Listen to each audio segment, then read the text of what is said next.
Governor Sindh محمد زبیر کی میزبانی میں کراچی فلم سوسائٹی کے تحت پاکستان انٹرنیشنل فلم فیسٹیول کے لیے تعارفی تقریب کا انعقاد کیا گیا۔ گورنر ہاؤس میں منعقدہ تقریب میں جرمنی، جاپان، ایران، مراکش کے کونسل جنرلز اور کراچی فلم سوسائٹی کے بانی عہدیداروں نے شرکت کی۔ تقریب کا مقصد روشنیوں کے شہر کراچی میں انٹرنیشنل فلم فیسٹیول کے بارے میں آگاہی فراہم کرنا تھا۔ تقریب سے خطاب کرتے ہوئے گورنر سندھ نے کہا کہ امن و امان کے قیام کے بعد پاکستان کے حالات بہت بہتر ہو چکے ہیں۔ ثقافتی، سماجی اور کھیلوں کی سرگرمیوں کے فروغ سے دنیا میں پاکستان کا مثبت امیج اجاگر کیا جا سکتا ہے، کیونکہ موجودہ صورتحال کے مطابق دنیا میں تاحال پاکستان کا حقیقی مثبت امیج بحال نہیں ہوا جس طرح کے ہونا چاہیے تھا۔ محمد زبیر نے مزید کہا کہ کراچی میں ثقافتی سرگرمیاں روز بروز بڑھتی جا رہی ہیں اور انٹرنیشنل فلم فیسٹیول کا انعقاد وقت کی اہم ترین ضرورت ہے۔ مارچ 2018 میں پاکستان انٹرنیشنل فلم فیسٹیول کا انعقاد کراچی میں اہم ثابت ہوگا۔ اس سے نہ صرف ثقافت کے فروغ میں مدد ملے گی بلکہ فلم انڈسٹری سے وابستہ ملکی اور غیر ملکی افراد بھی ایک دوسرے کے مزید قریب آئیں گے۔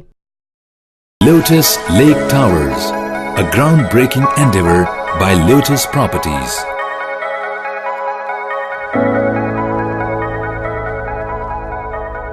پاکستان بھر میں نمائندگان کا وسیع نیٹ ورک، ہر خبر جاننے کے لیے دیکھتے رہیے TNN TV۔